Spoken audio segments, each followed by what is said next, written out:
Yatematemye abaana kyensobola okumwogerako nze ndi wa NRM ne gavumenti emumanyiko. Mu mawulire ge tuyinawo ng'ebibuuzo bikyeyongera ku ssomero ly'Eggaba eryalumbiddwa abaana b'abantu ne battibwa nga bwe mwabitegedde era nga bwe mubirabye nga bitambudde. Ebibuuzo bikyeyongera, bannayuganda bakyagenda maaso n'okwebuuza ebibuuzo ebingi nno ku ngeri omutemu ono engeri gye yatuuse n'engeri gye yasobodde okutta abaana, wabula simanyi oba bino mwabitegedde. Nina information gye ngenda okuba nga nkuwa ku baana abo n'ekyabaawo oluvannyuma lw'okubeera nti abazadde abamu basobodde okubaako bye boogera, wabula nga sina kutwala eyo. Ekisinga okwewuunyisa era ekisinga okwongera okulaba nga abantu beebuuza ebibuuzo bingi nnyo mu disitulikiti ye Apak waliyo essomero eddala baliyita Apak Seeds Senior Secondary School. Essomero eryo nalyo lyagenze maaso n'okuba nga lirumbibwa, era oluvannyuma lw'okuba nti essomero lino lyalumbiddwa bwe lityo bwe lifaanana. Omutemu yabadde najjambiya n'alumba essomero n'alumya n'atemaatema era n'alumya abayizi abawerako. Ngera kusomerako ne kumanya gaabwe nga sinaba kubanga nkutwala wala otegeere kino ate kyagudde ku ssomero ddala lino baliyita Apak Senior Secondary School Seeds Senior Secondary School, wabula nga lino lyo lya secondary si lya primary nga liri bw'owulidde. Kakati wuliriza, ku ssomero liri ery'Eggaba abaana battibwa, abazadde baakaaba, ebibuuzo byebuuzibwa newankubadde nga newetwogerera tebinnaba kubanga biddibwamu, wabula nga abazadde na buli kati bakyali mu maziga bambi.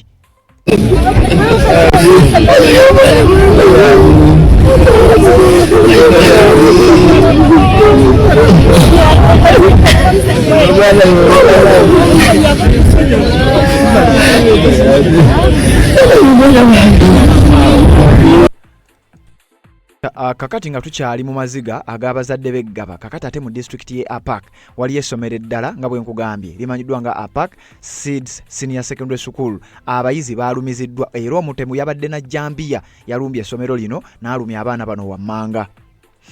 Ivan Okabo owa siniya ey'okuna, Jonathan Arere owa siniya ey'okusatu, Sam Ochen owa siniya ey'okuna, Bruce Awanye owa siniya ey'okuna, Ronald Odongo wa siniya ya kusatu, Bone Odulu wa siniya ya kusatu ne Jonathan Oyire wa siniya ya kuna. Bano essomero lyalumbiddwa okusinziira ku poliisi ey'ebitundu bye Apa bavuddeyo ne bobaako ebigambo bye boogera.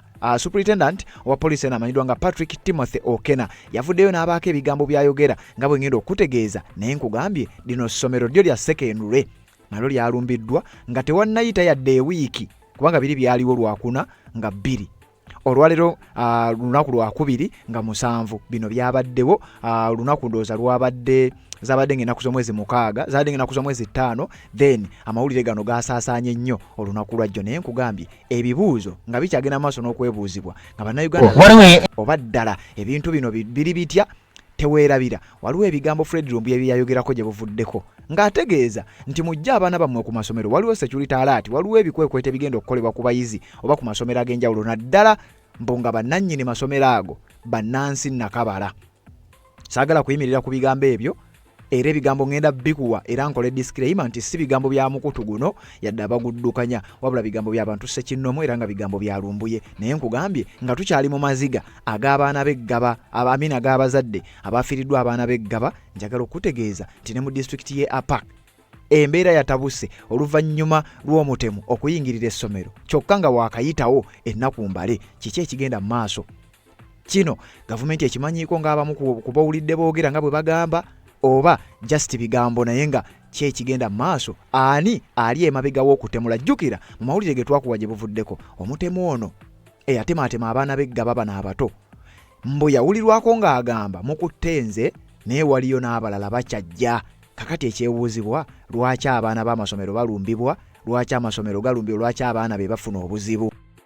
Breaking news, bantu magana makuru genda kwishomero bakweta Apak Seeds Senior Secondary School abatembizire nyekiro bataho mudom batematema bana mushanju babita ogomtemo wisira abantu muriga bakaja ngo cyatandika no bakumkwata bakamwita ngo nabandi bakinini bije hatwakirebero mu reality abatembatematema bana mushanju mudom. Okiwulidde mbw abatemu balumbye abaana mu ddoomu ne batematema naye nga kiki ekiyinza okuba nga kiri emabega w'ebintu bino kansooka enzigyewo akalango kano nzije tuwulirize ebigambo kimu ku kimu then ongendereko mu comment section ombuulire ndowooza ki gy'olina ku bino era gwe okkiririza mu kiriwa lwaki olowooza amasomero galumbibwa ate ku sipiidi ey'ekika ekyawaggulu ate naddala mu kaseera kano.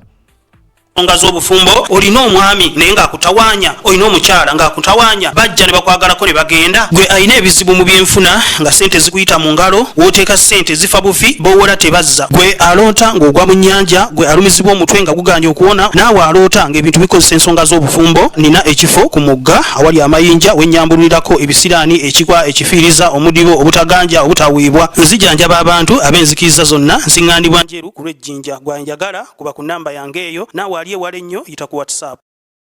Yes, webali kubanga okyaliko yonna gy'osinzira okubanga gy'otulabira. Atanaba kubanga osubscribe nga kikole. Kirira wansi awo olaba ekigambo subscribe kikwateko. Okwate kade ka notification tubeere nga tutambula ffenna. Njagala gano nga kuwe nago tubeere nga tugajjawo. Oyinza okuba wagawuliddeko naye njagadde ogende mu comment section ompandiikireyo gwe kiki ky'olowooza era olowooza lwaki masomero galumbibwa ku sipiidi y'ekika ekya waggulu. Bino simanyi oba wali okirabyeko oba wali okiwuliddeko naye njagala tutambule bwe tuti. Abazadde nga bakyali mu maziga tegannaba na kubakala ate essomero eddala ne ligenda mu maaso n'okuba nga lirumbibwa. Wabula waliwo ebigambo bye njagala okusooka okukuwa nga sinaba kubanga ngenda wala. Nina wano ekiwandiiko ekiraga ebyabadde nga bwe byatambudde ku ssomero ly'e APA. Wabula nga sinagenda mu kiwandiiko ekyo kansooke nkuwa akatambi k'omuntu ono. Omuntu ono agamba nti ye wa NRM. Naye bigambo si bya mukutu guno, si byabaguddukanya, bigambo by'abantu ssekinnomu era bya mukulu ono nga bw'ogenda obbiwulira. Agamba mbu bano balina kye bamanyi kibu gavumenti ekimanyiiko ku kitta baana ekyabaddewo abaana be baatemyetemye. Wulira yatemaatemye abaana kyensobola okumwogerako nze ndi wa NRM ne gavumenti emumanyiiko. Tebikwatagana ne gavumenti. Lwaki Muhoozi yatandika ddi okupostinga ku baana be batemeetemye? Muhoozi yapostinze n'agamba olwo omusajja bagenda mukolako suicide. Ono yata ow'ekika ky'endiga baamusibirawa nga tetwamanya we byakoma. Yata ow'ekika ky'endiga? Waliwo n'omusajja w'ekika ky'endiga ono gwakoma amasasi baamusibirawa. Mr. Muhoozi mbuuza gwe nze ndi wa NRM. Inago waliwo banayata kaweesi biki baakomawa. Oyo omusajja bamusasi bayambadde essaawa ya poliisi ayambadde n'ennika yasa abaana kati nga gavumenti bigigasizaawa diversion kuva kuki baagala tuve mu ki boboyina agenze ebweru boboyina bamu byakalulu tudde ku ebyo nowayo obulamu bw'abantu bana. Kati nno bwe babase n'abantu 10,000 ekaseese olwo obwana obuno obuto obutannamanyika. Gavumenti eyina obanga ebimanyiiko bino kubanga lwaki mutapostinga ngako ku kintu kirala. Anti kati kyekiriwo of course kyasika yalinze eggwanga ate of course CDF abalina okupostinga ku kintu eggwanga nga liri shaken abalina okipostingako of course okulaga nti nabo kibakutta of attention. Oyo atera opostinga nnyo ku Mwenge ku best hotel e Nateete. Si bigambo bya mukutu guno yadde abaguddukanya wabula bigambo by'abantu ssekinnoomu. Omukulu ye bw'atyo bw'agambye. Wabula ku bigambo bye nina ebirala bye njagala okugattako ku nsonga ezo ezigenda maaso n'okuba nga zitambula. Ngenda kukozesa wano obutambi ebigambo by'ogenda okuwulira era nga bya Fred Lumbuye. Bino yabyogera oluvannyuma lw'ekikolwa ekyaliwo eky'abaana abaana okufa ab'eggaba. Essomero eryo eryatuukibwako obulabo obwo ng'abaana bamaze okuba nga battibwa omutemu eyalumba. Bw'atyo n'agenda maaso n'okuba nga asaanyaawo abaana. Wabula nga sinakuwa bigambo bya musajja oyo, njagala nsooke nkuwa ekiwandiiko ekinnyonnyola obulungi ennyo ku ekyo ekituuse ku baana ab'omu disitulikiti y'e APA. Kino tukitegeere bulungi nnyo then nsooke nkuwa ebyalumbuye. Ebibuuzo bikyali bingi nnyo byebuuzibwa ku ngeri amasomero gye galumbibwamu. Wuliriza. 7 APAC students APAC SIDS secondary school students injured in a panga attack. Abaana 7 baalumiziddwa mu bulumbaganyo bwakoleddwa ku ssomero lyabwe mu disitulikiti y'e APA. Essomero baliyita APAC Seeds Senior Secondary School lyalumbiddwa era ow'ebijambiya omutemu yalumbye na jambiya. Wuliriza. Police in Apak District, Northern Uganda, is investigating a violent panga attack in which unknown assailants injured 7 students of Apak Seeds Senior Secondary School on Sunday night. Mukire kyakesezza olunaku lw'ejjo ku Sunday ekiro. Essomero lya Apak mu district ere ya Apak mu Northern Uganda mbo police eri mu kutandika polisi yatandise omuyiggo ogw'okulaba ng'enoonyereza ku butemu buno obwakoleddwa ku baana b'essomero. Abaana 7 ne bafunira ddala obuzibu obw'ekika ekya waggulu oluvannyuma lw'okuba nti essomero lyabwe lyalumbiddwa era yalirumbye na jambiya ku Sunday ekiro. Wuliriza. Nno yadde Easter. Abaana Easter bamaze okulya Easter ne bafuukira Easter kakati ne babalumba bwe batyo ne bagenda maaso n'okuba nga batuusiddwako obulabe. The injured students have been identified as Ivan Ojoko Okabo, Jonathan Oyire, Sam Ochen, and Bruce Awani, all senior 4 students. Others are Jonathan Alere, Ronald Odongo, and Bonnie Oduru, all in senior 3. Nga bwe mbakusomedde wali abamu ba senior 4, abalala ba senior 3. Naye mbu ate bano bo babalumbye mu dormitory. Preliminary findings indicate that the attackers used inception to lure the students out of the school premises. One of the suspects reportedly infiltrated the school compound, prompting students to pursue him as he fled over the fence. Ekiwandiiko kino nga tukyagenda maaso n'okukiyitaayitamu tulabe. North Kyoga Regional Police spokesperson Jimmy Patrick Okema said the suspect was first spotted near the girls' dormitory at around 10 p.m., prompting a male student to attempt to verify his identity. The suspect allegedly fled by jumping over the fence. Bano uliriza nno.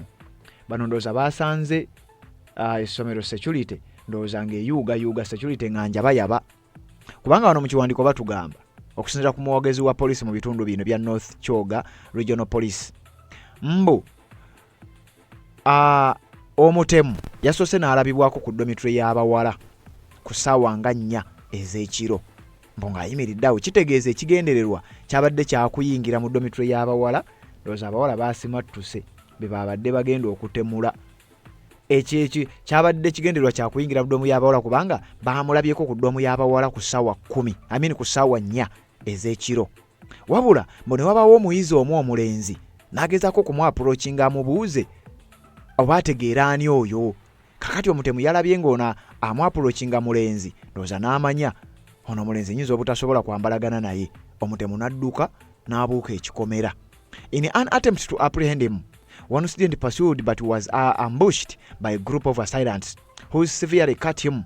The victim raised an alarm, prompting 6 other students to rush to his rescue, but they were confronted by a larger group of about 15 attackers armed with pangas. Wuliriza. Ono teyabadde yekka omutemu. Kati mbono omulenzi omuvubuka student omulenzi bwe yamulumbye amubuuze amuconfronting amubuuze akana n'akataano. Ono omusajja yagenza okukizuula oba omuyizi yagenza okukizuula ng'ono omutemu tali yekka. Babadde abatemu abasukka mu 15 mbu ne bamwataakinga era mbu ne bamutemaatema. Oluvannyuma lw'okumutemaatema yaleekaanye n'abayizi banne abalala ne bajja babeere nga bamurescuinga. Era bano mu kurescuing ono mu kwagala okurescuing ono nabo baavuddewo n'ebisago. Abatemu badduse naye nga nabo bamaze okuba nga babatuusaako obuvune. He added that in the ensuing confrontation, all 7 students sustained injuries, with 3 suffering severe wounds to the head, neck, hands and ribs. The injured students were rushed to Apak Main Hospital where they are currently receiving treatment.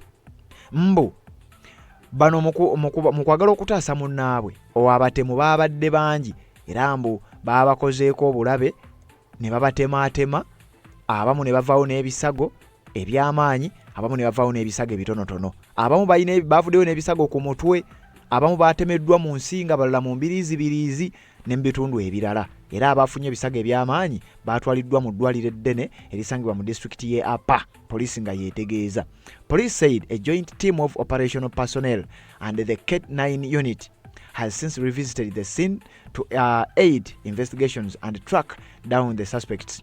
The attack a few comes days after the fatal stabbing of 4 toddlers at Gaba Ali Childhood Development Center in Gaba Makindye Division Kampala. Kino kyagenza okubaawo nga ne kiri ekikwekweto oba kiri ekikolobero ekirala ekyakoleddwa nakyo kyabadde kyakamala okugenda maaso n'okuba nga kibaawo. Kakati gwampuliriza njagala okutegeeza nti bino byonna byagenze maaso nga ebibuuzo bikyali bingi ebyebuuzibwa wali. Kakati bano abaana baatuusiddwako obulabe kyokka ate nga bali babadde bakamala okuttibwa. Ebibuuzo ebibadde byebuuzibwa era sitiru bikyebuuzibwa abatemu 15 ababadde n'amajambiya kitegeeza singa omulenzi teyabalabye ku dormitory ey'abawala kyabadde ekigendererwa kya kusanjaga baana bonna kubasaanyaawo era ndowooza olwaleero singa amawulire ge tubawa gandibadde malala nnyo. Naye ngenda kusaba okkirize nkuwa ebigambo bya Fred Lumbuye ng'ayogera ku nsonga zino. Ebibuuzo bikyagenda maaso okuba nga byebuuzibwa. Ebibuuzo bino nga bikyebuuzibwa ku baana b'eggaba kyokka ate n'essomero eddala lirumbiddwa. Ani ali emabega ew'amasomero gano agalumbibwa?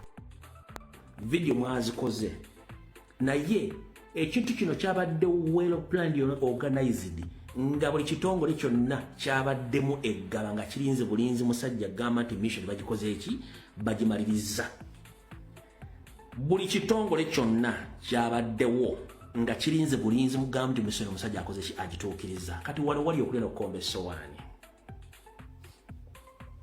Video mulabye nyingi nnyo. Kati bino byenjagala nyongerezeeko awo then topic sigenda gidda ngenda jiggalawo. 1 abasomesa tekuli n'omu yayogedde. The master oba nannyini somero talina kye yayogedde yasirise. Bw'owulira mbu ate omusajja yabadde yaliwo dda ennaku 2 ng'asasudde ssente ne bagamba nti omulala asasula ssente. Njagala kubuuza osobola okusasula ssente nga toleese muyizi ku ssomero basooka kuleeta muyizi ku ssomero musasulire ssente? Headmaster amanyi omwana gw'oleeta yaani. Tuli mu forensics katono nnyo wulira. Teri muzadde asobola kujja ku ssomero kusasula ssente ng'omwana gwagenda okusasulira school fees tamuleesa wawo physically. No, it is impossible. Kale oba yasasudde bwe yajja 2 days back n'asasula school fees omwana kigu yali aleetawo era yaani.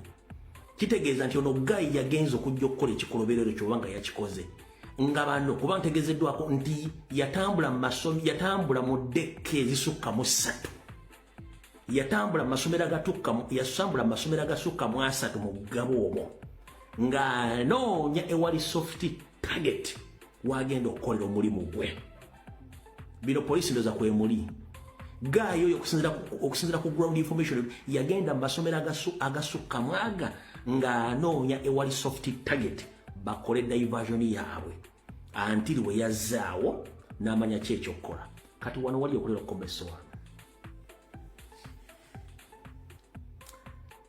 Mwannyinaze ali kuno ne kabulaza ali kuno wali osazeeko enkoko, wali osazeeko embuzi, wali osazeeko akayiibo bw'akamyu.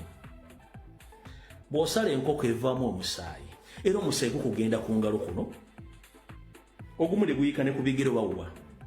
Naye omutemu teyabaddeko wadde n'akasaayi mu ngalo wadde okubeera n'omusaayi ku ngoye ze.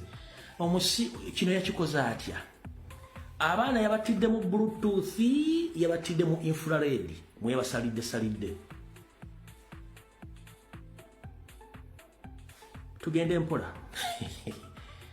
Sister wange ali kuno, senga wange, mama wange, kojja wange wali osaze ku nkoko.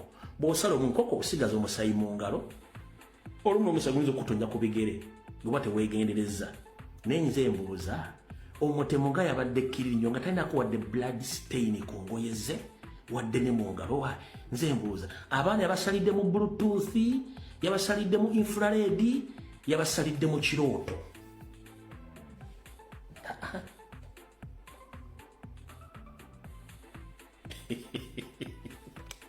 Banyize bagenda kunyiiga taliko wadde ka blood stain konne watu wonna bagenda kunyiiga.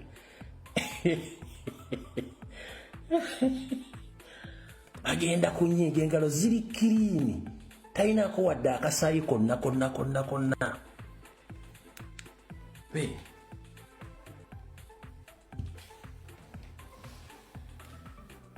Alright, abaana omutemu yabasalidde mu infrared, mu bluetooth, mu ki. Ne bwoba osala enkoko jjajja osigalako otusaayi wano. Bwoba osala enkoko ya bulijjo osigalako akasaayi, naye omutemu yabasalidde mu infrared, mu bluetooth, yabasalidde mu ki. Kyekibuuzo kyange olwaleero. Kati nekyemutegendereza ekirala ekyo ndoza mukitegedde bulungi, lwaki mbuuza ekibuuzo ekyo?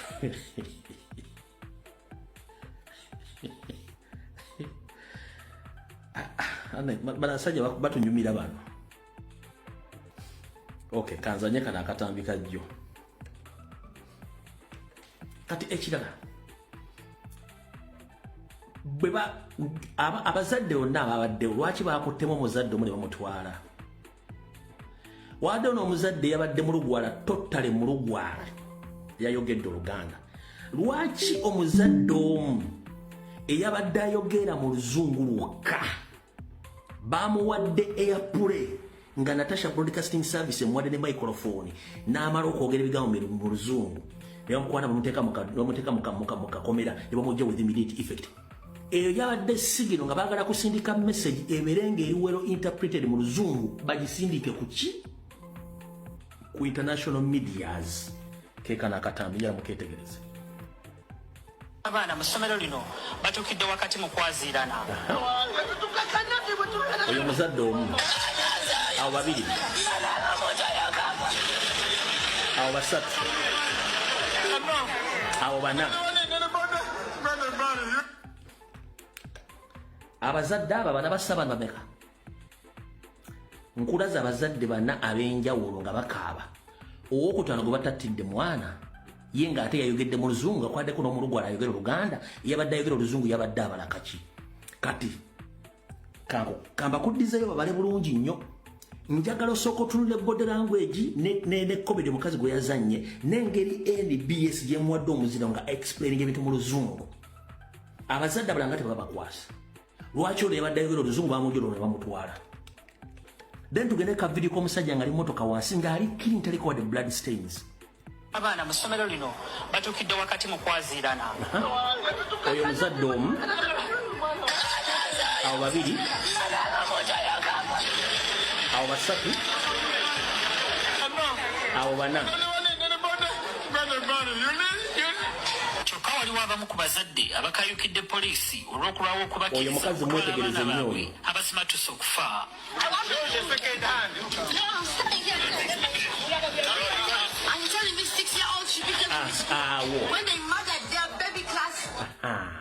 Kati oyo muzannyo mwetegereze bulungi, omuzannyo yabadde agumanyi, yensonga lwaki bamuwadde airplay namuteekako microphone.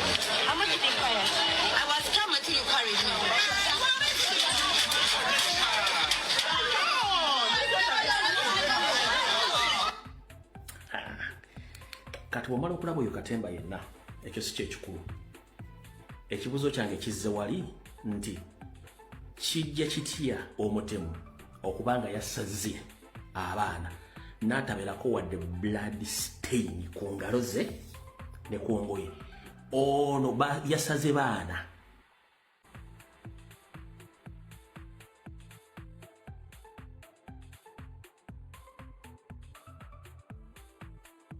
Ekibuuzo kyange kizze wali nti kijja kitya omutemu okubanga yasaze abaana n'atabeerako wadde blood stain ku ngalo ze ne ku ngoye?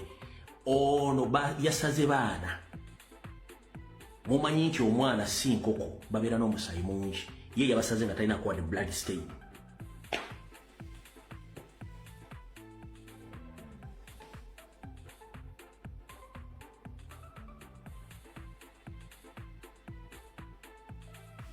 No problem.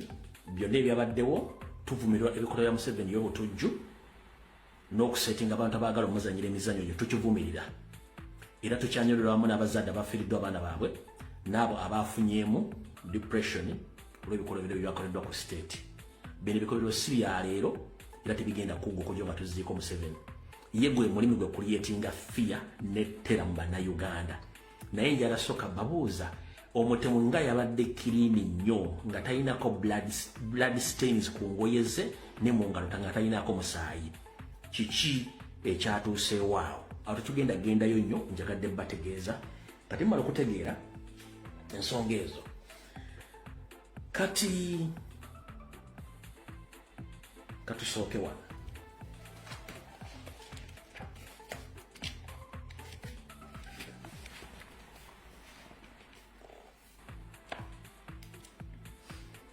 katusooke wano bulijjo mbasomesa ekigambo kye bayita premeditated statements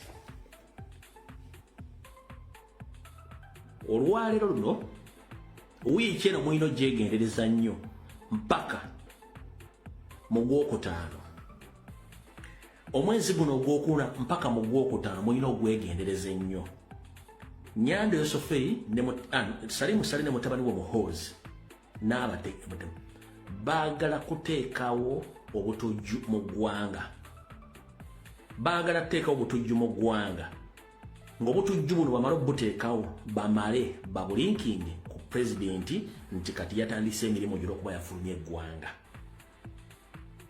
kati obutujju buno baagala kusetinga bomu mu bitundu ebyenjawulo ebya Uganda mu mazuukira gano n'okutuukira ddala mu Gwokutaano baagala kuteekawo fiya ne ttera era mwabaleko ne mupale nga bagenza okusaba ssente mbwongeze n'abasirikale ssente kubanga kye baagala kulyetinga fiya ne ttera mu 2010 baakulyetinga fiya ne batega bomu erugogo ne Kabalagala ne basitula amagye ne bagatwala e Somalia era bano abasajja be bamu bagenda kulyetinga fiya ne ttera mu Uganda era ekiri mu biwandiiko byabwe baagala kuteekawo ne kafyu lyekkomo ku ssaawa omuntu wa bulijjo zaakoma okutaayaaya nkiddamu kafyu ze ssaawa oba lyekkomo mu lunaku omuntu zaakoma okutaaya singa gavumenti y'abatujju beetaddewo ekikolwa nti waliwo obutali butebenkevu mu ggwanga mulina okuva ku ssaawa 12 mpaka ssaawa 12 nga muyingidde ambeto babagala bala ku street okuva ku ssaawa emu kati abasajja bano baagala kutega bomu mu bivuvu baagala kutega bomu mu bifo ebigenda okubeeramu abantu abangi baagala kutega bomu mu masinzizo naddala ag'abalokole n'amala gakuŋŋanyibwamu abantu abangi naye kuno bayinza sooka zikuba wabayinza zikuba mu bitundu ebyesudde Kampala gye baagala okukuba bomu zino then bamale bagambe nti Al-Shabaab ADF n'ebira by'abatujju ebirala bye bikoze omulimu guno naye era bagenza kizuula nga bimu ku bikolwa ebisponsalingibwa Robert Kyagulanyi Ssentamu eyadduse mu ggwanga ekyo mugenda kirabako kati okupuluvinga bino bye mbagambye omanyinze ebyange mbyogera n'obujulizi omwogezi wa poliisi avudde n'akola premeditated statement oba obubaka obateekateeka nti bwe bamwekengedde obutujju mukuba kwena essimu era bagamba mwegendereze kino statement bagikoze olw'ensonga njagala kusooka kusomera article zino 2 ezibadde mu mawulire ga leero article esooka ebadde bweti ebadde ku TV ebadde ga nti UPDF has told the parliament that terrorists including Islamic States Al-Shabaab are planning attacks on Uganda from Eastern using WhatsApp, Telegram and Signal support from regional collaborators. Gino. Ojikubye ekifaananyi. Ojikubye ekifaananyi. Ojikubye ekifaananyi.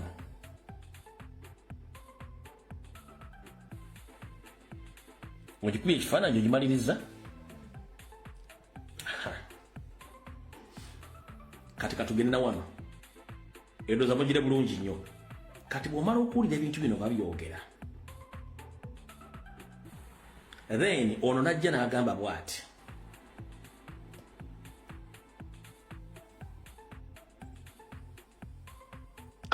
as we celebrate this Easter at the Kampala Metropolitan Police would like to extend warm wishes to all Ugandans during this important season of reflection, renewal, and hope. The Easter season that we have started. While we are in Easter season, we anticipate as the Kampala Metropolitan Police increased movement as people attend church services, travel and participate in social activities. However, festive periods also tend to attract opportunistic criminals targeting crowded places. To address this, the Kampala Metropolitan Police with sister security agencies has been conducting intelligence-led operations and deploying visible security personnel across key areas, including places of worship, entertainment centers, and transport hubs. So basically, those that will be attending services and going into their activities of merrymaking, you will expect security personnel at these very different places, and there will be access control measures in place.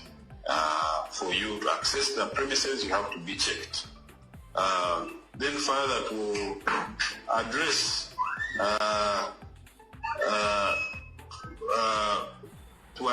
when we address these threats, we know that there is no specific threat at the moment, but we however urge members of the public to remain alert and vigilant and report any suspicious activity. We urge them to and advise them to, while in crowded places, to stay alert, and while in crowded places, to avoid displaying valuables, to secure their homes when they are traveling, and also to follow traffic regulations. Our traffic police have also intensified operations, so while you're driving, they will be on the roads and they will be on the lookout for those people who are going to be breaking the law by not following the traffic regulations. In case of any emergency, we want you to report to us or call us on 999 or 0800 12291 or 0800 0. No problem. Look, Owesigire, give that number to your mother. Look, Owesigire, give those numbers to your family members, because you know you're working under pressure. So I'm here to inform all Ugandans and the international community, including diplomats in Uganda. Don't be fooled by Ugandan government, because those are their games. Since 1986, they have been creating terror within the country, and at the same time they claim that rebel groups, terrorist group organizations that have been terrorizing Uganda, but unfortunately that is wrong. Museveni himself has been creating terror groups and gangs in Uganda for his personal benefits, to keep Ugandans under captivity. That's what he is trying to create right now, because he is not certain whether he's going to swear in or not. As we speak right now, he had created gangs, he had created terrorist groups which are going to operate within the country. That's why even when they attend the parliamentary inquiries, they talked about the Islamic State and Al-Shabaab in Uganda, plus ADF.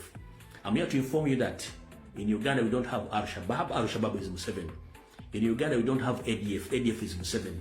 In Uganda we don't have Islamic State. Islamic State is Museveni, and even M23. So whatever terror attack happens in Uganda from today until the swearing in day, get to know that Museveni's tricks. CIA, MI6, and other spy network across the globe, get to know that Museveni is good at setting terror groups and rebel groups for his personal interest. Right now, he's not certain whether he's going to swear in or not. So he's trying his level best to create chaos and terror in Uganda so that he can deploy military across the country, and he's trying to create curfew within these few days after those terror to happen, so that he can be safe, that he can reach to the day of swearing in. So anything which is happening in Uganda right now, don't be fooled, because I myself and other comrades in Uganda, you know that Museveni has been doing this for the entire of his stay in power in Uganda. So even the international main media streams, don't be fooled. We know that some of your agents in Uganda, they were paid by the state to deliver fake information to you so that you can help Museveni and broadcast that news so that he can get the international attention. Remember, US has been funding Museveni in protecting Somalia and other countries, but it was Museveni's games to create terror. Then he seek international help by funding his games, but right now, time is over for him. So any terror attack in Uganda, those are Museveni's games, because Museveni had been a terrorist since 1966. During the 1970s, he created a terrorist organization known as FRONASA, and we still command that FRONASA is Museveni, NRA is Museveni, whatever group is created. Even Alice Lakwena rebel group was Museveni. Kony himself, Kony wasn't Kony there. Museveni was Kony himself. We have the evidence. So don't be fooled by Museveni that there is terror in Uganda. Museveni is a terrorist himself, plus his group. He had murdered millions of Ugandans, but the international community has been keeping quiet all along. He participated in genocide in Rwanda 1980 up to 1986, and is still slaughtering Ugandans. He created the 1994 genocide in Rwanda. Nobody came out to question him and his brother Kagame, and they're still slaughtering people in Rwanda.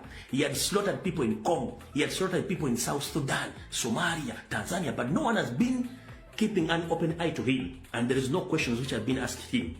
For him, what he had been doing is to getting money to feed all his lobbyists across the globe so that they can defend him.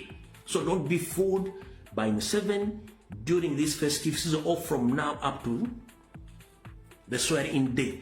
Museveni is good at that. Museveni is good at camouflaging. You understand? So that is my message to the international community. So amanjagadde bagema ng'obudde bukyali bine bagenda okukola ensi ebitegeere.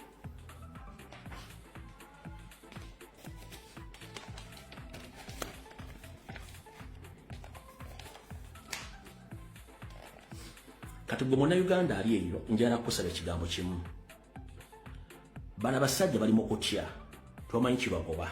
One, bo bennyini nga temubakutteeko bakonfaminze nti Mama Njovu Enterprises Windows zaayika ali mu garage. Wabula tewaliiwo muntu official yayogedde okujja kubatandisa okujja mu panic ne boogera.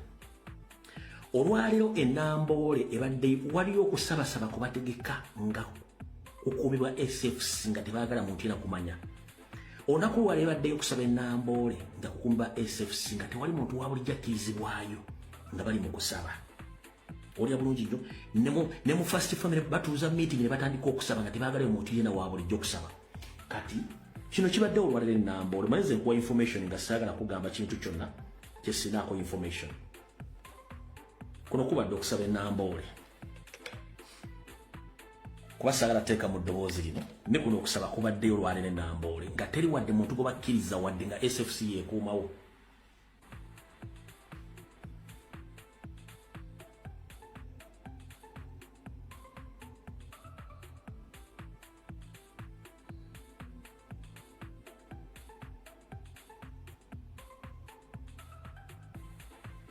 Kakuddiramu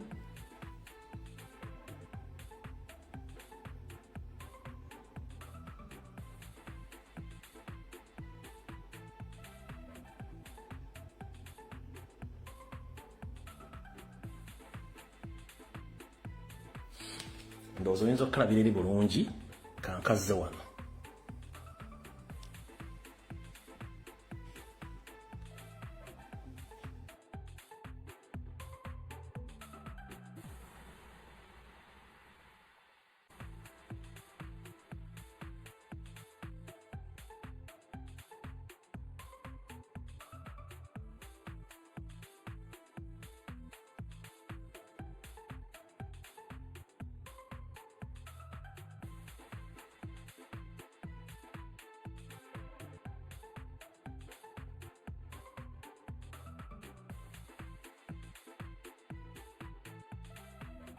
ensonga z'obufumbo olina omwami naye ng'akutawanya olina omukyala ng'akutawanya bajja ne bakwagalako ne bagenda gwe alina ebizibu mu byenfuna nga sente zikuyita mu ngalo wooteeka sente zifa bufi b'owola tebazza gwe aloota ng'ogwa mu nnyanja gwe alumizibwa omutwe nga guganja okuwona naawe aloota ng'ebintu bikozesa ensonga z'obufumbo nina ekifo ku mugga awali amayinja wennyambululirako ebisiraani ekikwa ekifiiriza omudibo obutaganja obutaweebwa nzijanjaba abantu ab'enzikiriza zonna nsiŋŋaanibwa njeru ku lw'ejjinja gwanjagala kuba ku nnamba yange eyo naawe ali ewala ennyo yita ku WhatsApp